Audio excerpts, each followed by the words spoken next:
Selamat pagi anak-anak, salam sejahtera untuk kita semua. Namo Sang Hyang Adi Budaya, Namo Buddhaya. Teacher berharap kalian sehat-sehat selalu dan juga selalu semangat di dalam kegiatan PBM online ini. Dan sekali lagi saya mengucapkan kepada Ananda kelas 7 yang baru duduk di bangku kelas 7 SMP Nasional Manjusri Padang pada tahun ajaran 2020-2021. Pada pagi hari ini kita belajar PPKN. Apa itu PPKN? PPKN adalah pendidikan Pancasila dan kewarganegaraan. Pada pertemuan kali ini kita membahas tentang sejarah perumusan Pancasila. Sejarah perumusan Pancasila saya rasa tidak asing untuk didengarkan oleh anak kami karena ini sudah dibahas atau sudah dipelajari di SD. Baik, kita akan membahas sejarah perumusan Pancasila pada pagi hari ini. Pancasila tidak lahir begitu saja di negara kita ini tanpa dilalui dengan perjuangan yang sangat panjang yang dilakukan oleh para pejuang kita atau para pendiri negara kita, yaitu dengan dibentuknya BPUPKI. Apa itu BPUPKI? BPUPKI adalah Badan Penyelidik Usaha-Usaha Persiapan Kemerdekaan Indonesia. Dan BPUPKI ini dibentuk oleh Jepang dan diketuai oleh Dr. Rajiman Weddiodiningrat yang lahir di Yogyakarta pada tanggal 21 April tahun 1879 dan meninggal di Ngawi Jawa pada tanggal 20 September 1952. Itulah Ketua BPUPKI, Bapak Dr. Rajiman Weddiodiningrat. Dan dalam bahasa Jepang, BPUPKI adalah Dokuritsu Junbi Chosakai. Sesuai dengan yang teacher sampaikan tadi bahwa sejarah itu tidak lahir begitu saja tetapi dengan diawali dengan pembentukan BPUPKI. Nah, BPUPKI ini dijalankan 2 kali sidang. Yang pertama dilaksanakan pada tanggal 29 Mei sampai 1 Juni 1945. Dan di sana membahas tentang dasar negara. Dan pada sidang kedua pada tanggal 10 Juli sampai 17 Juli tahun 1945 membahas tentang rancangan Undang-Undang Dasar.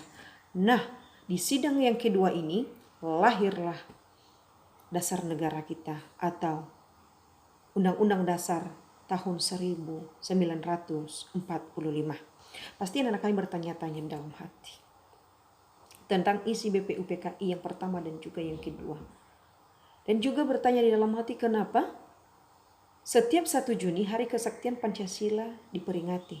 Kenapa bukan di tanggal lahirnya Undang-Undang Dasar tahun 1945 pada sidang BPUPKI yang kedua. Nah, berikut penjelasannya. Sesuai dengan bunyi Peraturan Presiden atau Perpres nomor 24 tahun 2016 mengatakan pemerintah dan seluruh komponen bangsa dan masyarakat Indonesia memperingati hari lahir Pancasila setiap tanggal 1 Juni. Karena pada bunyi Perpres ini dijelaskan bahwa penetapan hari lahirnya Pancasila mengacu pada sidang yang pertama, yaitu pada tanggal 29 Mei sampai 1 Juni 1945. Nah, pada sidang pertama ini ada 3 tokoh yang mengusulkan dan memaparkan dan yang memberikan pendapatnya tentang dasar negara, yaitu Insinyur Soekarno, yang kedua Muhammad Yamin, dan yang ketiga Supomo. Jadi ketiga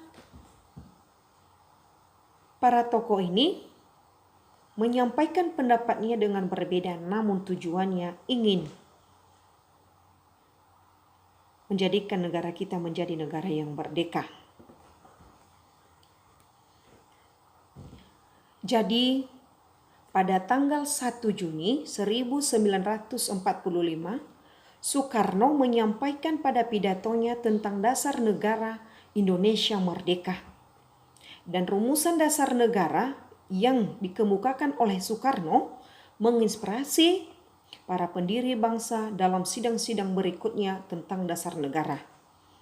Itulah dia mengenai lahirnya atau sejarah lahirnya Pancasila. Jadi Pancasila adalah sebagai dasar negara, merupakan hasil perjuangan para pejuang kita. Mereka itu adalah pendiri negara yang sangat-sangat luar biasa untuk menjadikan negara kita ini negara merdeka. Jadi buat anak-anak kami, buat Ananda semuanya, jangan pernah melupakan jasa-jasa mereka. Seperti yang diucapkan oleh proklamator kemerdekaan Indonesia, yaitu Insinyur Soekarno. Dia mengatakan jangan sekali-sekali melupakan sejarah atau dikenal dengan istilah lain, jas merah. Demikian saja materi kita pada pagi hari ini. Kalau ada pertanyaan atau kurang dipahami, bisa dihubungi teacher melalui komentar di classroom ataupun melalui WA secara pribadi. Teacher akan menjawabnya. Dan untuk hari ini, pertemuan kita hari ini pada tanggal 13 Juli 2020 tidak ada tugas. Dan teacher berharap juga kalian harus tetap belajar di rumah. Dan saya rasa ada buku paket yang telah diberikan oleh wali kelas. Jangan sampai buku tersebut libur juga. Teacher berharap kalian selalu membaca buku paket tersebut. Karena buku paket tersebut bisa membantu anak-anak kami semuanya. Sekian saja materi kita hari ini. Selamat pagi. Namo Sanghyadi Budaya. Namo Buddhaya.